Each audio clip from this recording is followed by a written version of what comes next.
గత వీడియోలో మనం పెద్ద సంఖ్యలైన లక్షలు మరియు కోట్ల గురించి తెలుసుకున్నాం కదా. ఈ వీడియోలో మనం పెద్ద సంఖ్యలను చదవడం మరియు వ్రాయడం ఎలాగో తెలుసుకుందాం. ఇంగ్లీష్లో reading and writing large numbers అంటారు. చూడండి పెద్ద సంఖ్యలను చదవడం మరియు వ్రాయడం ఎలాగో. 1 3 4 5 7 9 ఇది ఒక సంఖ్య. ఈ సంఖ్యను మనం ఎలా చదవాలి అండి? చూద్దాం ఎలా చదవాలో. మీరు గమనిస్తే ఈ సంఖ్యలో మొత్తం ఎన్ని అంకెలు ఉన్నాయి? 6 అంకెలు ఉన్నాయి, అవునా? మరి ఆయా అంకెల స్థాన విలువలు మరియు ముఖ విలువలు తెలుసుకుందాం. సహజంగా 6 అంకెలున్న సంఖ్య ఇలా ఉంటుంది.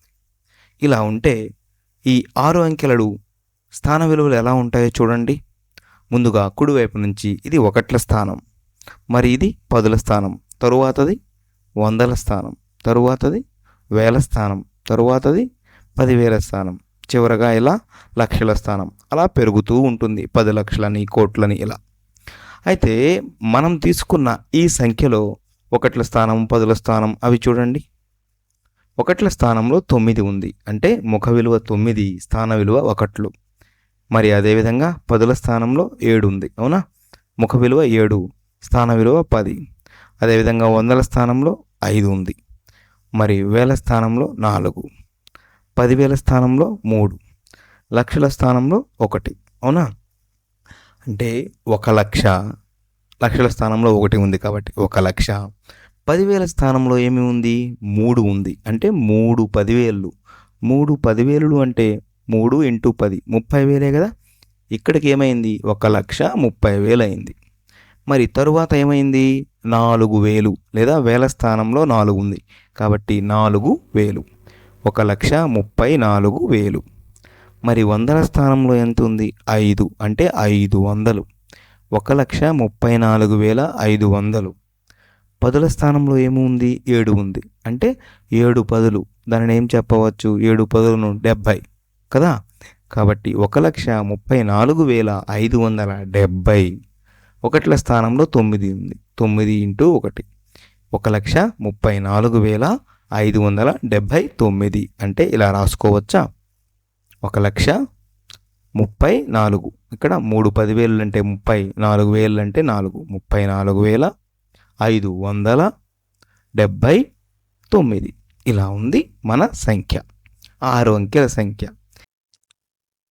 అవునా? చూడండి ఇప్పుడు ఈ సంఖ్య 1,34,579లో మనం చిన్న చిన్న విరామ చిహ్నాలు, అంటే కామాలు ఇలా తీసుకుంటాం.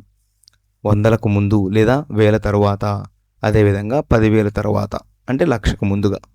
ఇలానే ఎందుకు తీసుకుంటామో మనం తెలుసుకోబోతున్నాం మరి కాస్త సమయంలో. చూడండి, వేచి చూడండి. అయితే ఈ సంఖ్యకు నేను మరొక అంకెను ఇలా జోడించాను అనుకుందాం. ఈ స్థాన విలువ ఏమవుతుంది ఇప్పుడు? 10 లక్షలు కదా. అంటే 10 లక్షల స్థానంలో 3 ఉంది, 10 లక్షలు స్థానంలో 3 ఉంది. 3 10 లక్షలు అని అర్థం. 3 10 లక్షలు అంటే 30 లక్షలేనా? లేదా ఈ స్థాన విలువను జోడించి అంకెను మరొక విధంగా ఎలా పూరించండి. ఇక్కడ 3 పెట్టుకుందాం, అవునా? అయితే మీరు ఒక విషయాన్ని గమనించండి. ఇక్కడ ఒకట్ల స్థానం, పదుల స్థానం, వందల స్థానం వరకు బాగానే ఉంది. 1000 10,000 తర్వాత ఏమైంది? లక్షలు 10 లక్షలు ఇలా వస్తూ ఉంది, అవునా? అంటే వందల స్థానం తరువాత 1000 10,000, 2 స్థానాలు వేలల్లోనే ఉంది, కానీ తరువాతి స్థానం లక్షల్లో ఉంది. అంటే మొదటగా 3 స్థానాల్లో ఒకట్లు, పదులు, వందలు బాగానే ఉంది, లేదా ఒక రకంగా ఉంది. తర్వాత 1000 10,000, తర్వాత ఏమవుతుంది? లక్షలకు వస్తుంది. అందుకే మనం కామాలను కూడా చూడండి, మొదటి 3 అంకెల తర్వాత పెట్టుకున్నాం, తర్వాత ప్రతి 2 అంకెలకు పెట్టుకుంటాం. ఎందుకంటే ప్రతి 2 అంకెలకు వాటి యొక్క మానం మారిపోతూ ఉంది. మానము అంటే ఏమిటి? 1000 10,000 వేలలోనే ఉంది, లక్షలు 10 లక్షలు ఎలా ఉంది? లక్షల్లోనే ఉంది కదా. కాబట్టి ఇలా 2గా కామాలు పెట్టుకుంటూ వెళతాం.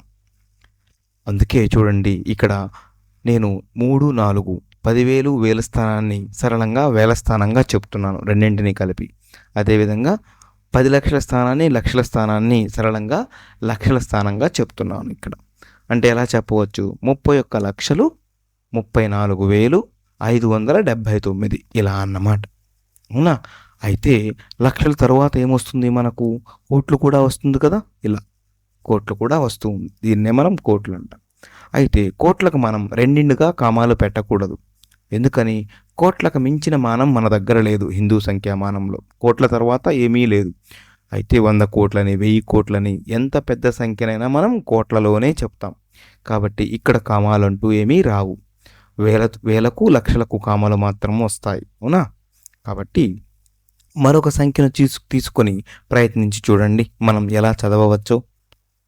ఇదొక సంఖ్య 7 2 3 4 5 6 2 9. అవునా? దీన్ని చదవడం కష్టంగా ఉంది కదా. మనం ముందుగా నేర్చుకున్న విరామ చిహ్నాలు లేదా కామాల ద్వారా చాలా సులభంగా దీన్ని చదవవచ్చు. చూడండి ఎలా. ముందు కుడివైపు నుంచి 3 అంకెల తర్వాత ఒక కామా తీసుకోండి. అదేవిధంగా తరువాతి 2 అంకెలకు మరొక కామా, తరువాతి 2 అంకెలకు మరొక కామా. అవునా? ఇక్కడ చూడండి 3 అంకెలు అంటే ఆ 3 అంకెలు ఏమవుతాయి? 629. అవునా? 100ల స్థానం ముందు మనం కామా పెట్టుకుంటాం. అదేవిధంగా 100ల స్థానం తర్వాత ఏమొస్తుంది? 1000 కదా. ఇక్కడ చూడండి 45,000. 1000 తర్వాత లక్షలు వస్తాయి. అవునా? 23 లక్షలు. దాని తర్వాత కోట్లు వస్తాయి. 7 కోట్లు. అంటే 7,23,45,629. ఇది సంఖ్యను చదివే విధానం. అవునా? ఈ వీడియోలో మనం ఏం నేర్చుకున్నాం? పెద్ద సంఖ్యలను చదవడం మరియు వ్రాయడం నేర్చుకున్నాం.